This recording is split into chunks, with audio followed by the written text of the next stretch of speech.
Ladies and gentlemen, today we are diving deep into one of the most crucial geopolitical developments of our time. Prime Minister Narendra Modi is embarking on a landmark visit to China, the first in 7 years.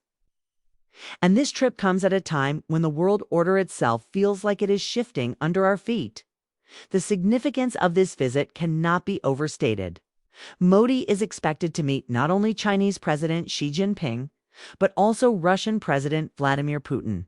And all of this is happening while the United States has doubled tariffs on Indian goods, creating enormous pressure on the Indian economy. This is not just a diplomatic trip.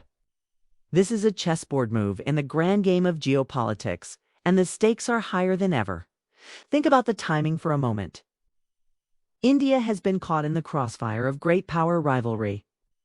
On one hand, the United States is pushing harder with protectionist policies, doubling tariffs on Indian steel, aluminum, and a range of exports, cutting into India's trade competitiveness. On the other hand, China and Russia are consolidating their influence in Asia, reshaping energy routes and building financial systems that bypass Western dominance. Modi's visit to China is not a coincidence. It's a calculated step, a signal to the world that India is not going to be cornered. India wants to assert that it has options, leverage, and the ability to play its own independent hand. For the first time in 7 years, Modi will shake hands with Xi Jinping on Chinese soil. Just that image alone will send ripples across the global media. Remember, relations between India and China have been tense border clashes in Galwan, military standoffs in Ladakh, and deep suspicion over China's Belt and Road projects. Yet here we are, with Modi willing to engage directly. Why? Because the global context has changed dramatically. India cannot afford to stay isolated when the U.S. is tightening trade screws. A recalibration with China, even if limited, could open doors to stabilizing border tensions, boosting trade, and ensuring India remains central to Asian geopolitics. And then comes Russia. Meeting Vladimir Putin during this trip is equally symbolic. Russia has always been India's strategic partner, particularly in defense and energy. But Russia is now under heavy Western sanctions, increasingly leaning on China for survival. Modi's dialogue with Putin is about balance. India needs Russian oil, Russian weapons, and Russian support in international forums like BRICS and the Shanghai Cooperation Organization. But Modi also knows he cannot be seen as blindly siding with Moscow. This is where diplomacy becomes an art form, projecting independence while deepening partnerships. Now let's connect the dots. The SCO Summit in Tianjin will be the stage where these meetings unfold. The summit brings together countries like China, Russia, India, Pakistan, and Central Asian states. But this year, all eyes will be on India's role.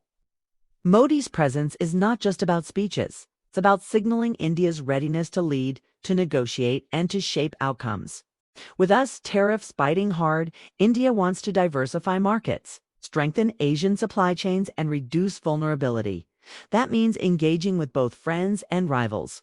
This is where the geopolitical theater becomes fascinating. Imagine the optics. Modi sitting across from Xi Jinping after years of border tensions. Will they smile for the cameras? Will they announce confidence-building measures? Or will it be cold and formal? A handshake for the world, but a poker face behind closed doors. Every gesture, every word will be analyzed by diplomats and media alike. Because if Modi and Xi can even agree on incremental steps such as reopening trade corridors or managing border disputes, it would be a breakthrough moment. Meanwhile, Putin's presence adds another layer. India and Russia have maintained a strong defense partnership for decades. Even today, a large portion of India's military equipment is Russian-made. But the Ukraine war has complicated matters, as Western nations pressure India to distance itself from Moscow. Yet, India has skillfully walked the tightrope, buying discounted Russian oil while strengthening ties with the West. Modi's meeting with Putin will likely reinforce that balance. Expect discussions on energy deals, defense supplies, and perhaps even coordination within BRICS. Now, let's talk about the elephant in the room: U.S. tariffs. by doubling tariffs on Indian exports. Washington has sent a loud message: America first, no matter the cost to partners. For India, this is painful. The U.S. is India's largest trading partner, and access to American markets has been crucial for growth. These tariffs will hurt industries, affect jobs, and put pressure on the Indian rupee. But here's the twist. The tariffs also push India to look east by strengthening ties with China and Russia. India signals to Washington that it cannot be taken for granted.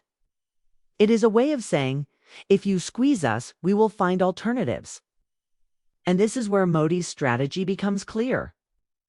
By engaging Xi and Putin at the same time, Modi is showing that India is a sovereign player, not bound by the agenda of any one power. He is sending a message to Washington, Beijing, and Moscow alike. India will chart its own path, and that path will be guided by national interest, not external pressure. Let's not forget the domestic angle. Back home, Modi has to manage public opinion. The average Indian citizen is feeling the pinch of inflation, job uncertainty, and rising import costs.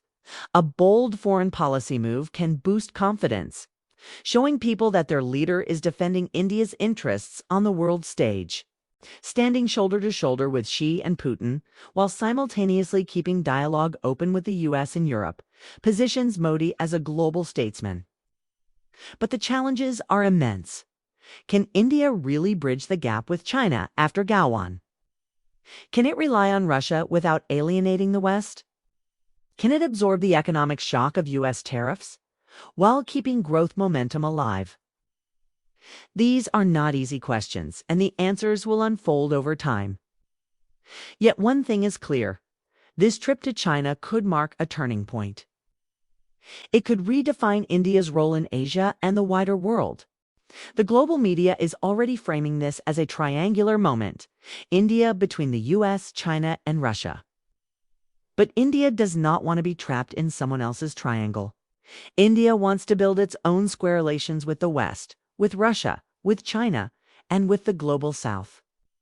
Modi's visit is a step toward that vision. It's about strategic autonomy, a phrase that Indian foreign policy has long championed. And let's consider the broader implications. If Modi and Xi find even a sliver of common ground, it could reduce tensions in the Himalayas, open trade routes, and strengthen regional security. If Modi and Putin align on energy and defense, it could secure India's immediate needs. And if all of this happens while U.S. tariffs remain in play, it could accelerate the emergence of a multipolar world where no single power dominates. But multiple powers balance each other. So as we watch Modi land in China, shake hands with Xi, exchange words with Putin, and deliver speeches at the SCO Summit, we are witnessing more than diplomacy. We are witnessing a reconfiguration of global power. India is no longer a silent participant. India is a key player, making moves that will echo across continents. Now, let's look at the possible outcomes. Best case scenario: Modi secures a partial reset with China, stabilizes the border, and opens new trade channels. He strengthens defense and energy ties with Russia. He signals to the U.S. that India will not buckle under tariffs, pushing Washington to rethink its strategy. Worst case scenario: the trip yields only symbolic gestures, with little real progress, leaving India squeezed between U.S. tariffs, Chinese hostility, and Russian dependency. The truth will likely fall somewhere in between, but even symbolic steps matter. Because in geopolitics, symbolism can shape perceptions, and perceptions can shape reality. And so we must keep our eyes on the next few days. Every handshake, every joint statement, every trade agreement will matter.